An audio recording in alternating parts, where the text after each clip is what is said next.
Hello all, welcome to our channel. నా పేరు మహేష్ చంద్ర. So ఇప్పుడే ఆ రంగు పూసుకో టాస్క్ చూసాం. ఆ రంగు పూసుకునే టాస్క్లో నిఖిల్ వర్సెస్ గౌతమ్ తప్పు ఎవరిది మాట్లాడుకుందాం, ఎవరిది ఎక్కడ తప్పు ఉంది, ఎవరిది ఎక్కడ తప్పు ఉంది అనేది క్లియర్గా మాట్లాడుకుందాం.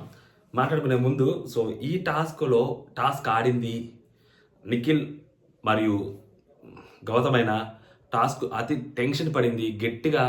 లోపల ప్రేరణ టెన్షన్ పడిందో లేదో తెలియదు, కానీ బయట ప్రేరణ ఫ్యాన్స్ మాత్రం చాలా అంటే చాలా గట్టిగా, మామూలు కూడా కదా, ప్రేరణ ఫ్యాన్స్ గుండెని ఇక్కడ గట్టిగా పట్టుకొని చేశారు. నీ అమ్మ ఏదైనా జరిగితే ఏమన్నా అసలే షాకింగ్ ఎలిమినేషన్ అంటున్నారు బయట. సో ఎవరు చూసినా ప్రేరణ ఏంటి డేంజర్ జోన్లో ఉందంటున్నారు, ప్రేరణ ఎలిమినేషన్ అడుగు దగ్గరలో ఉందంటున్నారు. ఓరినైనా ఇలాంటి టైంలో ప్రేరణ దేవుడా ప్రేరణ ఎందుకు పెట్టారు బిగ్ బాస్ని తిట్టుకున్న వాళ్ళు ఉంటారు. అరే కొంచెం నీట్గా రంగు పూసుకొని రా బాబు, క్లియర్గా అమ్మాయికి ఈజీ డెసిషన్ వచ్చేసేది అని అనుకున్న వాళ్ళు కూడా ఉంటారు. సో ఫైనల్గా ప్రేరణ పాస్ అయింది, చాలా వరకు పాస్ అయింది. బట్ మనకి ఏంటంటే మోస్ట్లీ ఎక్కువ రియాక్షన్స్ చూపించారు, మాటలు వినిపించారు, పూసుకోవడం చూపించారు. బట్ పూసుకోవడం చూపించలేదు. బట్ ఫైనల్గా వాళ్ళిద్దరు నిలబడ్డప్పుడు మనకు ఆ షర్ట్లు చూపించారు కదా, ఫస్ట్ది ఒక్కటే మేబీ కొంచెం అటు ఇటుగా ఫంబుల్ అయింది. బట్ సెకండ్ డెసిషన్ చాలా ఈజీగా వచ్చింది. థర్డ్ డెసిషన్ కూడా పర్లేదు, కరెక్ట్గానే తీసుకుంది. ఫస్ట్ డెసిషన్ దగ్గరికి వచ్చేసరికి ఏంటంటే ఆమె ఫస్ట్ నుంచి కరెక్ట్గా అని చెప్పింది, ఇద్దరిది ఈక్వల్గా ఉంది, నేను ఈ తప్పుని కన్సిడర్ చేస్తున్నాను, ఏదైతే నువ్వు రంగు పూసుకున్నావో అది నాకు ఫౌల్ అనిపించింది, సో దాని ప్రకారం నేను తీసేస్తున్నాను అనేది. సో గౌతమ్ దానికి ఆర్గ్యూ చేశాడు, తర్వాత ఓకే చెప్పాడు. ఇదంతా మన ఎపిసోడ్లో మాట్లాడుకుందాం. మళ్ళీ వచ్చేసరికి నాకు గౌతమ్దే తప్పు అన్నట్టు కనిపించింది అని చెప్పింది. మిస్టేక్స్ ఇద్దరివి సమానంగా ఉన్నాయి, సో అంటే ప్లేసెస్ కరెక్ట్గా ఉన్నాయి, ఇద్దరివి ఈక్వల్గా ఉన్నాయి, షర్ట్స్కి రంగు పడని ప్లేసులు, సో టై అని చెప్పింది. బిగ్ బాస్ ఒప్పుకోడు కదా, సో ఎవరికో డెసిషన్ తీసుకోవాలని చెప్పినప్పుడు ఇక్కడ తెలివి ఉపయోగించింది అని అనుకుంటున్నాను నేనైతే. సో బిగ్ బాస్ లేదు ఎవరికొకరికి డెసిషన్ ఇవ్వాలి అని చెప్పినప్పుడు, సో మేబీ గౌతమ్తో మామూలుగా అయితే గౌతమ్ పేరే చెప్పేది, బట్ లాస్ట్ వీక్ అని అనుకుందో ఏమో. సో ఎందుకు ఆర్గ్యుమెంట్లు అనవసరం అని అనుకుని ఉండొచ్చు తెలివిగా. ఇది స్మార్ట్ డెసిషన్ ఇక్కడ యాక్చువల్గా. అది ఫస్ట్ చెప్పిన డెసిషన్కి అయితే లెక్క ప్రకారం గౌతమ్ది తప్పని చెప్పాలి. ఎందుకంటే నిన్న కూడా డెసిషన్ మార్చి ఆ రోజు నిఖిల్ది కాదు అవినాష్ తప్పని చెప్పింది కదా, సో మళ్ళీ ఇక్కడ కూడా చెప్పుద్దేమో అని అనుకున్న అవినాష్ పేరే గౌతమ్ పేరే చెప్పుద్ది. ఎట్లయినా స్ట్రైట్ ఆల్రెడీ తీసేసింది కదా, గౌతమ్ పేరే చెప్పుద్ది అనుకున్నా. సో బట్ చాలా తెలివిగా, చాలా అంటే చాలా స్మార్ట్నెస్ ఉపయోగించి నిఖిల్ పేరు చెప్పింది. సో యాక్చువల్గా కొంచెం మనం చాలా క్లోజ్గా పెట్టి చూసుకుంటే మనకు అర్థమైంది, ఫ్రేమ్ పెట్టి అట్లా పాస్ చేసి. సో అది ఖచ్చితంగా కొంచెం గౌతమ్కి ఎడ్జ్ ఉంటుంది, అంటే లైక్ అది గౌతమ్కి షర్టు కలర్ తక్కువ ఉంటుంది, నిఖిల్కే ఎక్కువ ఉంటుంది ఫస్ట్ దానికి. సో ఆ అమ్మాయి అక్కడ స్మార్ట్నెస్ ఉపయోగించింది. మేబీ ఫస్ట్ చూసిందే మళ్ళీ చూసుండొచ్చు, బట్ కొంచెం స్మార్ట్నెస్ ఉపయోగించింది. సో దానికి బిగ్ బాస్ మెచ్చుకోవాలి. బిగ్ బాస్ అదే డెసిషన్ టైని ఓకే చేస్తున్నా కూడా ప్రాబ్లం అయ్యేది లేదు, ముందు గౌతమ్ డెసిషన్ తీసుకున్నా కూడా ప్రాబ్లం అయ్యేది. బట్ బిగ్ బాస్ అడిగి మంచి పని చేశాడు. అది అలా చేయడానికి కారణమే ప్రేరణ. సో టై అని చెప్పింది. మేబీ ఆ అమ్మాయి పాయింట్ ఆఫ్ వ్యూలో మేబీ కొంచెం తెలివిగా ఆలోచించి టై అని చెప్పిందా అనేది ఎపిసోడ్లో కొంచెం చూస్తే డీటెయిల్గా అర్థమైంది. అండ్ నెక్స్ట్ రౌండ్కి వచ్చేసరికి ఇక్కడ గొడవ జరిగింది, నిఖిల్ వర్సెస్ గౌతమ్ తప్పేవారిది. So Nikhil versus Gautam, so ఇద్దరు పూసుకుంటా ఉన్నారు, ఇద్దరు గట్టిగా పూసుకుంటారు. అది కంప్లీట్ ఫిజికల్ లేదు, మామూలుగా లేదు, నెక్స్ట్ లెవెల్. అసలు లాక్కుంటూ పోయారు, దోసుకుంటూ పోయారు, పడిపోయారు కింద, రంగుల డబ్బాలు కింద పడేసుకున్నారు, ఉల్టా పడ్డారు, పైకి లేచారు, మళ్ళీ నిఖిల్ పడ్డాడు. నిఖిల్ గౌతము ఇప్పుడు మరీ గౌతమ్ ఏమి నిఖిల్ మీద గెలవకపోయినా కానీ నీ ఎఫర్ట్స్ పెట్టేవరా సూపర్ అనడానికి. అక్కడ గౌతమే చిన్నపిల్లడు కదా, రోజు జిమ్ చేస్తుంటాడు, బాడీ గట్టిగా ఉంటుంది గౌతమ్ది. ఓకే, సో అక్కడ గౌతమ్ ఏం చిన్నోడేం కాదు. సో అలాంటి మరీ నిఖిల్కి గౌతమ్ ఈక్వల్ అంటే ఏం కాకుండా మరీ నిఖిల్ 100%, గౌతమ్ మీద 20% ఏం కాదు. అక్కడ నిఖిల్కి గౌతమ్కి మధ్యలో మేజర్ డిఫరెన్స్, మేజర్ కాదు, చిన్న డిఫరెన్స్ ఏంటి అంటే జస్ట్ హైట్ అంతే, జస్ట్ హైట్ డిఫరెన్స్ అంతే. సో కాబట్టి అంతకన్నా ఇంకా డిసడ్వాంటేజ్ ఏం లేదు, బాడీలో అవ్వచ్చు, స్ట్రెంగ్త్లో అవ్వచ్చు, ఇద్దరు ఈక్వల్. ఓకే, సో ఇప్పుడు గొడవ జరిగినప్పుడు తర్వాత ఒక నిఖిల్ కూర్చుంటే, నిఖిల్ ఏంటంటే నువ్వు అలా పూస్తే అన్నావు, మొహం మీద కొడుతున్నావు అని అన్నాడు. సో అన్నప్పుడు అది ఇంటెన్షనల్గా కొట్టలేదు, సో అక్కడ సారీ చెప్పాను కదా అని గౌతమ్ అంటాడు. ఇక్కడ నేను చాలాసార్లు చెప్పాను, ఇప్పుడు మళ్ళీ చెప్తున్నాను. గౌతమ్ విషయంలో గౌతమ్ది ఏంటంటే ఫిజికల్ గేమ్స్లో ఎంత ఫిజికల్ అయినా గౌతమ్ పెద్ద పట్టించుకోడు.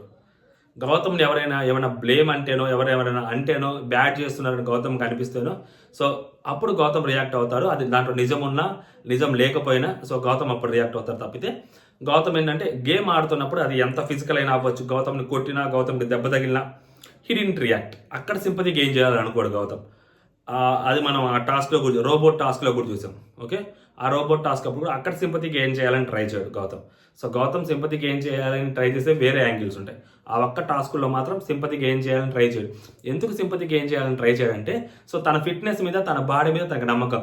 తను వేరే వాళ్ళు తనను కొట్టారు అని తనకు అనిపిస్తే అది తనని, తన బాడీని తనకు అవమానించుకున్నట్టే అని గౌతమ్ ఫీల్ అవుతాడు. సో అందుకని గౌతమ్ ఎప్పుడు ఆ విషయంలో మాత్రం మీరు ఎన్ని టాస్క్ అని చూడండి, లాస్ట్ సీజన్ అయినా చూడండి, ఈ సీజన్ అయినా చూడండి, ఫిజికల్ టాస్క్లు అప్పుడు పెద్దగా కంప్లైంట్ ఉండవు గౌతమ్ దగ్గర నుంచి. నన్ను కొట్టారనో, నా మీద పడ్డారనో ఇలాంటివి ఉండవు గౌతమ్ దగ్గర నుంచి. సో నిఖిల్ ఆ మాట అనేసరికి, సో గౌతమ్ నేను ఆల్రెడీ సారీ చెప్పాను కదా అది ఇది అంటే, మరి నువ్వు రంగు డబ్బాలు కింద పడేసావు. రంగు డబ్బాలు కింద పడేయటం అనేది స్ట్రాటజీ అయితే కాదు. సో మేబీ ఆమె ఫస్ట్ చెప్పింది అంటున్నారు రూల్, సో పడేయకూడదని. సో పడేసింది కాబట్టి మేబీ అది ఫౌల్ అనుకోవచ్చు, లేదా స్ట్రాటజీ అని అనుకోవచ్చు. సో దాన్ని పక్కన పెడితే టాస్క్ దగ్గరికి వచ్చేసరికి మనోడు అన్న మాట ఏదంటే, కూర్చో ఒక సరిలేపు పక్కకు బో బే సంథింగ్ బే అన్నాడు. ఆ బే అనడం అనేది సో నార్మల్గా అయితే తప్పు కాదు. గౌతము మనోడు అనుకోవడం అసలు తప్పు కాదు. కాకపోతే ఏంటంటే మండే రోజు మూసుకొని కూర్చో అన్నది రెస్పెక్ట్ అన్నప్పుడు మనోడు ఎలా రియాక్ట్ అయ్యాడో నిఖిల్, సో ఈ మాట అనుకున్నా ఉండాల్సింది. ఆ రోజు గౌతమ్ది తప్పు. ఎందుకంటే లైక్ ఆ మాట అన్నాడు, అన్న తర్వాత అది రెస్పెక్ట్ఫుల్ వర్డ్ అన్నాడు. వాడు అంటే తీసుకోలేదు, మూసుకొని కూర్చో అంటే తప్పు అని చెప్పి మనం అన్నాం కదా. సో మూసుకొని కూర్చో అని చెప్పి తప్పు అని చెప్పి ఇక్కడ రియాక్ట్ అయినప్పుడు, రియాక్ట్ అయినప్పుడు నిఖిల్ ఇలా బే అనడం కూడా తప్పే కదా నిఖిల్. సో ఆబ్వియస్లీ నిఖిల్ తప్పే బే అనడం అనేది. సో ఖచ్చితంగా తప్పే. అది ఎవరు అవునన్నా కాదన్నా, లేదు అంటాడో అన్నా, సో తప్పే, బే అన్నం తప్పే. సో దానికి మనోడు రియాక్ట్ అవడం ఎందుకన్నా బేనా, మొన్న ఆ రోజు అలా అంటేనే నువ్వు ఏదో ఒక మాట అంటేనే మీదకి వచ్చావు, ఇప్పుడు బే అన్నం తప్పు కదా అంటే, సరే ఓకే నీ ఇష్టం వచ్చింది చేసుకో అన్నాడు. నీ ఇష్టం వచ్చింది చేసుకో అనడం కూడా తప్పే నిఖిల్ది. ఈ రెండు పెద్ద తప్పు నిఖిల్. దీని తర్వాత ఏదైతే జరిగిందో, సో దీని తర్వాత నార్మల్గా సైలెంట్గా ఉండుండొచ్చు, లేదా గట్టిగా ఫైట్ చేసి ఉండొచ్చు గౌతమ్. తన కోసం తను ఫైట్ చేసుకోవాలి. సో కాకపోతే అక్కడ ఏంటంటే అది కొంచెం మిస్లీడ్ చేసుకున్నాడు తను ఏమో అని అనిపించింది. సింపతి గేమ్ వైపు వెళ్ళింది. ఇక్కడ వరకు సైలెంట్గా ఉండున్న గౌతము, లేదా తను నిఖిల్తో గొడవ పడున్నా మేబీ అది కరెక్ట్, నిఖిల్దే తప్పు, గౌతమ్దే కరెక్ట్ అండి. ఎప్పుడైతే గౌతమ్ హౌస్ మేట్స్ దగ్గరికి వెళ్ళి అక్కడ సింపతి గెయిన్ చేయడం స్టార్ట్ చేశాడో, ఎందుకంటే హౌస్ మేట్స్ అందరి దగ్గరికి వెళ్ళి మీరెందుకు అతన్ని క్వశ్చన్ చేయలేదు, మీరెందుకు అతన్ని ప్రశ్నించలేదు అని అట్లా అడుగుతాడు. నాకు అది అర్థం కాల. ఇప్పుడు మొన్న తప్పు అని చెప్పి మాట్లాడారు కదా, నన్ను అన్నారు కదా, ఇప్పుడు ఎందుకు అనట్లేదు అని చెప్పి అన్నాడు. ఫస్ట్ ఆఫ్ ఆల్ ఆ రోజు అలా అనలేదు. ఓకే, ఈవెందో వాళ్ళు అన్నారే అనుకుందాం సపోజ్. ఇక్కడ ఈ రోజు ఇతను ఎందుకు క్వశ్చన్ చేస్తాడు? ఇతను ఎవరి మీద ఎక్స్పెక్టేషన్స్ పెట్టుకోవట్లేదు కదా, ఎవరి మీద ఎక్స్పెక్టేషన్స్ పెట్టుకోవట్లేదు, నాకు ఇది చెయ్యండి అని. ఇది చేస్తాను ఎవరికి చెప్పట్లేదు, తినే చెప్పాడు కదా, మరి అట్లా అడుగుతారు వాళ్ళని. First point. And next point, ఆ రోజు కేవలం మూసుకొని కూర్చో అన్నదానికి రియాక్ట్ అయిన వ్యక్తి రోహిణి మాత్రమే. అలా అనడం తప్పు అని ఆ రోజు రోహిణి ఒక్కటే రియాక్ట్ అయింది. సో మిగిలిన వాళ్ళు ఎవరైతే ఉన్నారో సైలెంట్గానే కూర్చోన్నారు.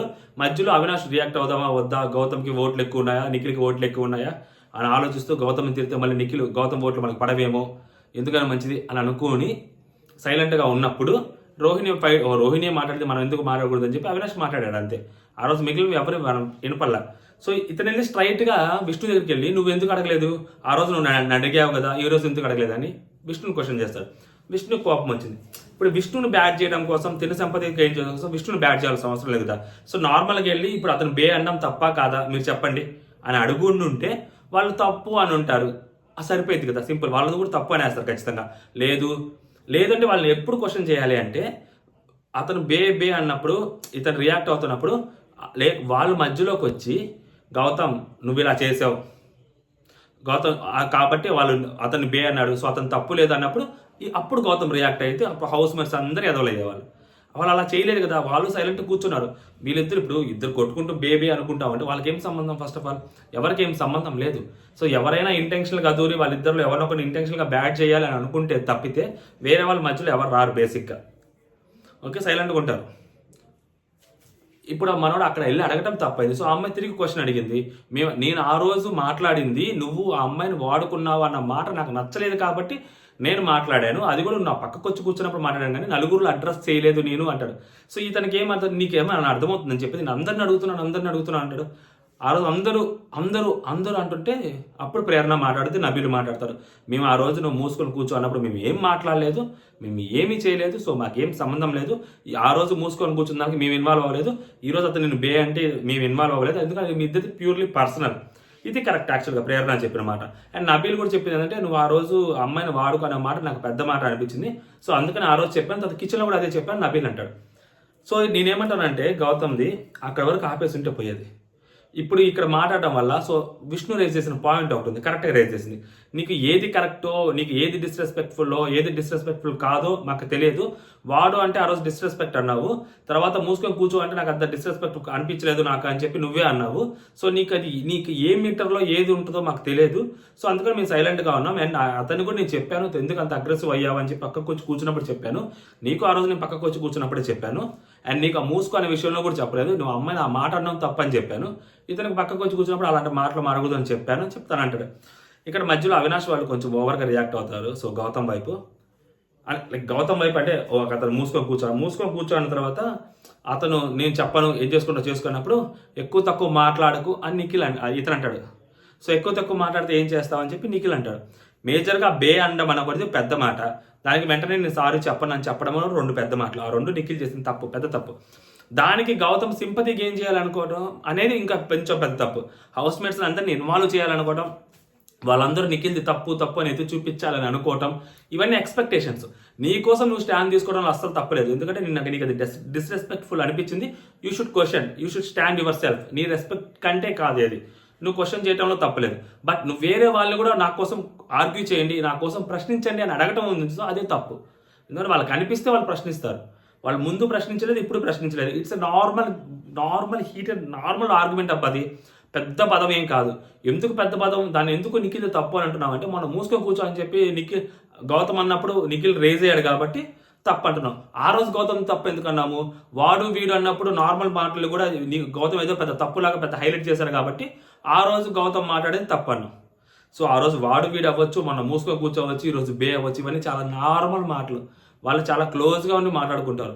ఆ హీటెడ్ ఆర్గ్యుమెంట్లో వాళ్ళు కావాలని తప్పులు ఎంచుకోవాలి కాబట్టి, సింపతి చేసుకోవాలి కాబట్టి. సో ఆ రోజు గౌతమ్ అన్నాడు, దానికి టిట్ ఫర్ టాట్గా మనోడు అన్నాడు. సో ఈ రోజు మనోడు అన్న దానికి నిఖిల్ అన్న దానికి మళ్ళీ సేమ్ ఆ పాయింట్ మీద నన్ను ఎందుకు అడిగావు, ఆ రోజు చెప్పావు కదా అని చెప్పి మళ్ళీ ఇక్కడ చెప్తున్నాడు. దీనికంటే మధ్యలో సో ఆ వాడుకో అని నేను అనలేదు ఆ మాట అని చెప్పి మళ్ళీ అంటున్నాడు. సో వాడుకో అని అన్నం అనేది తప్పని చెప్పి తనే సారీ చెప్పాడు గౌతమ్. సో మళ్ళీ దాని గురించి గౌతమ్ మాట్లాడటం అనవసరం, దాని గురించి మళ్ళీ ఆర్గ్యుమెంట్ పెట్టడం అనవసరం అనిపించింది.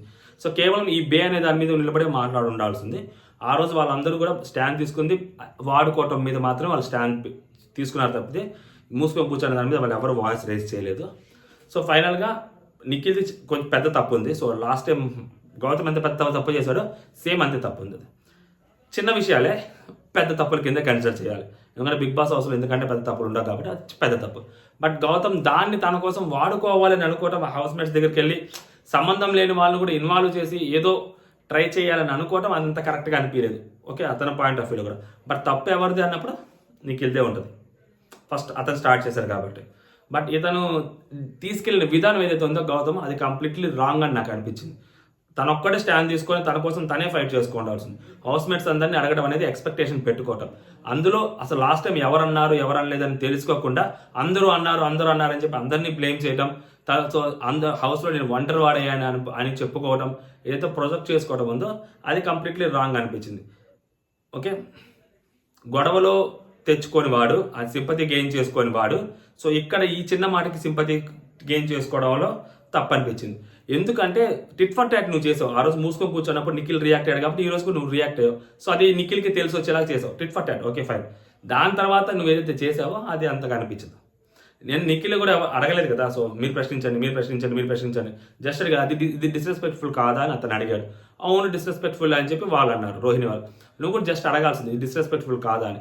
నా కోసం ఎందుకు ప్రశ్నించరు అంటే నాకు అన్యాయం జరిగితే మీరు ఎవరు మాట్లాడరా అంటే నేను అన్యాయం అయిపోవాల్సింది హౌస్లో ప్రతిసారి అన్యాయం నాకే జరుగుతుంది. ఇవన్నీ కొంచెం అనవసరం అనిపించింది. ఓకే, అది సంగతి. ఎపిసోడ్ చేశాక కొంచెం క్లారిటీగా మాట్లాడుతున్నాం. అంటే జై హింద్.